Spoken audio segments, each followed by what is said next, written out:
Assalamualaikum warahmatullahi wabarakatuh. Shalom, Om Swastiastu, Namo Buddhaya, salam kebajikan, salam sejahtera untuk kita semua. Pada video kali ini, kelompok kami akan menjelaskan tentang hukum waris perdata. Namun, sebelum kami menjelaskan terkait dengan pengertian hukum waris perdata, golongan-golongan daripada hukum waris perdata itu sendiri, izinkan kami terlebih dahulu untuk memperkenalkan diri.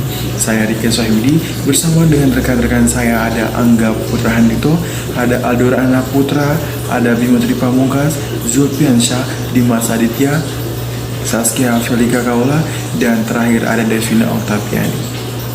Langsung saja, pengertian hukum waris perdata. Dalam pasal 830 KUH Perdata hanya ditegaskan bahwa pewarisan terjadi karena kematian. Pun pada intinya, hukum waris perdata adalah peraturan yang mengatur mengenai perpindahan harta dari pewaris ke ahli waris.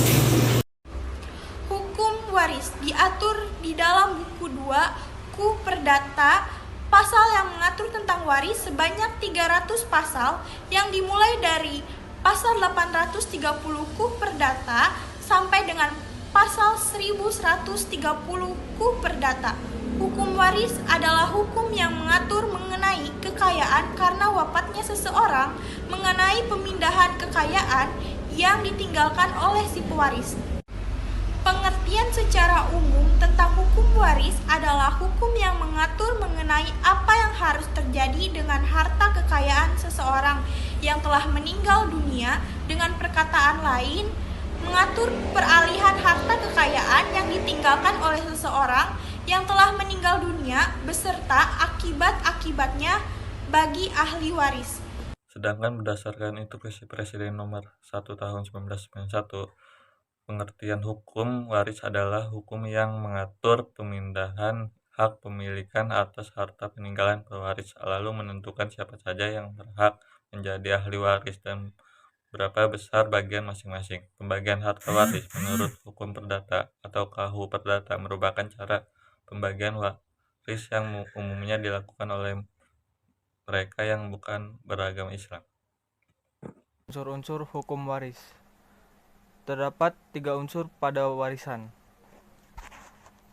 1. Adanya pewaris atau heir yang pada wafatnya meninggalkan kekayaan. 2. Adanya ahli waris genam yang berhak menerima kekayaan yang ditinggalkan. 3. Harta warisan nalasten sohab, yaitu wujud kekayaan yang ditinggalkan dan beralih kepada ahli waris. Harta warisan adalah berupa hak dan kewajiban yang dapat dinilai dengan uang. Lalu ada syarat-syarat terjadinya pewarisan. 1. Untuk terjadinya pewarisan, maka si pewaris harus sudah meninggal dunia. Sebagaimana disebutkan dalam pasal 830 KUH Perdata, matinya pewaris dapat dibedakan menjadi A. Matinya pewaris diketahui secara sungguh-sungguh atau mati hakiki, yaitu dapat dibuktikan dengan cara indera bahwa ia telah benar-benar mati. Lalu B. Mati demi hukum, dinyatakan oleh pengadilan, yaitu diketahui secara sungguh-sungguh menurut kenyataan yang dapat dibuktikan bahwa ia sudah mati. Selanjutnya, 2. Syarat yang berhubungan dengan ahli waris. Orang yang berhak atau ahli waris atas harta peninggalan harus sudah ada atau masih hidup saat kematian si pewaris. Hidupnya ahli waris dimungkinkan dengan: pertama, hidup secara nyata, yaitu menurut kenyataan memang benar-benar masih hidup, dapat dibuktikan dengan panca indera. Kedua, hidup secara hukum, yaitu tidak diketahui secara kenyataan masih hidup. Dalam hal ini termasuk juga bayi yang dalam kandungan ibunya. Diatur dalam pasal 1 ayat 2 KUH Perdata. Golongan ahli waris. Dalam hukum perdata Indonesia ada 4 golongan yang berhak untuk menyandang status sebagai ahli waris. Yaitu yang pertama adalah golongan dari keluarga dalam garis lurus ke atas, meliputi anak-anak, suami atau istri yang ditinggalkan atau yang hidup paling lama.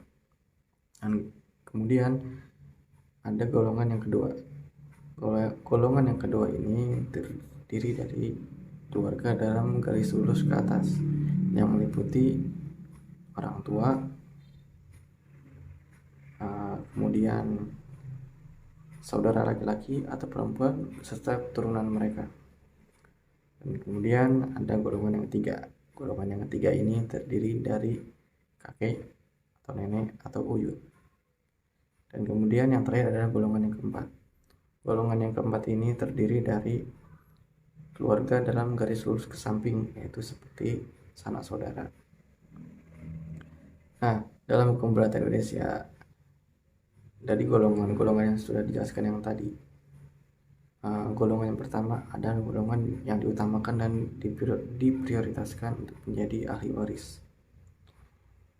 Terkait dengan hal itu, di dalam hukum perdata Indonesia, dalam pembagian warisan tidak membedakan laki-laki atau perempuan, jadi disetarakan sesuai dengan peraturannya. Terima kasih. Pasal 913 KUH Perdata yaitu legitim party atau bagian warisan menurut undang-undang ialah bagian dan harta benda yang harus diberikan kepada para ahli waris dalam garis lurus menurut undang-undang. Yang terhadapnya orang yang meninggal dunia tidak boleh menetapkan sesuatu baik sebagai hibah antara orang-orang yang masih hidup maupun sebagai wasiat. Besarnya bagian mutlak atau legitim party bagi anak-anak sah menurut pasal 914 KUH Perdata yaitu 1. Kalau hanya seorang anak sah saja, besarnya setengah dari bagian jika ia mewaris tanpa wasiat. 2. Kalau hanya 2 orang anak sah saja, besarnya 2/3 dari bagian jika ia mewaris tanpa wasiat. 3. Kalau 3 orang atau lebih anak sah, besarnya 3/4 dari bagian jika ia mewaris tanpa wasiat. Apabila ada anak yang meninggal dunia terlebih dahulu, maka haknya atas bagian mutlak atau legitim party beralih kepada anak atau cucu dengan pledge verbaling.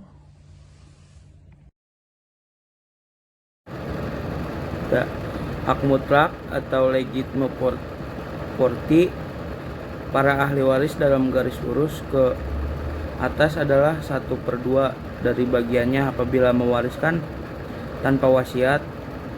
Pasal 915 KUH Perdata, jika tidak ada